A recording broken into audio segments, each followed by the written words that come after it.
สบายดีนักฝึกอบรมครูและยาสันสุดที่หาที่คณะศึกษาศาสตร์มหาวิทยาลัยแห่งชาติยินดีต้อนรับเข้าสู่การเทคนิคการจัดการเรียนรู้คำที่จะนำเสนอก่อนที่เราจะเข้าสู่บทเรียนให้การเตรียมความพร้อมเราก็จะมานำเสนอการเรียนกลุ่มเพื่อสรุปบทเรียนอยู่ในตำราว่าที่เราจะเรียนก็จะแนะนำการค้นหาข้อมูลทางอินเทอร์เน็ตรายงานผลแบบหัวข้อ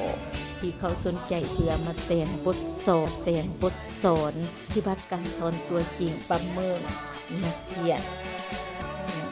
แต่ตัวอย่างอาจารย์จะเป็นผู้ที่แนวทางวิธีแผนการที่เกี่ยมมาบ่ได้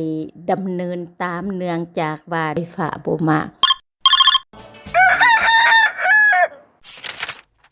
ว้าวมีข้าพเจ้าท้าวพิมพาปานามีในนามต่างนาคุม2ขอรายงานย่อเกี่ยวกับวิชาการเทคนิคจัดการเรียนการสอนมีดังนี้เฮาได้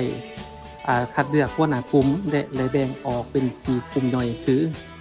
กลุ่มที่1สรุปบทเรียนกลุ่มที่2วางแผน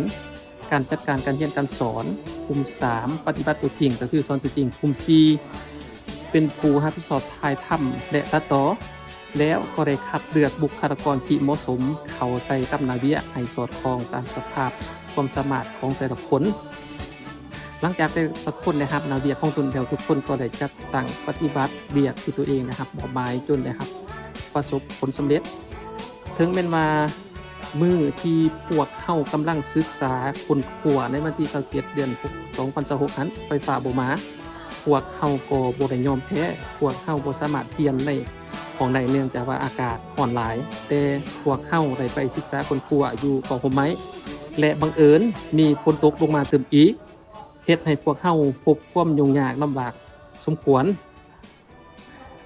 แต่พวกเข้าก็บ่ยอมท้อถอยเนาะพวกเข้าก็ยังสู้ต่อ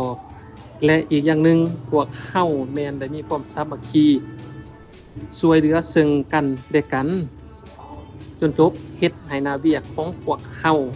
ได้รับผลสำเร็จตามแผนที่ได้วางไว้ขอขอบใจ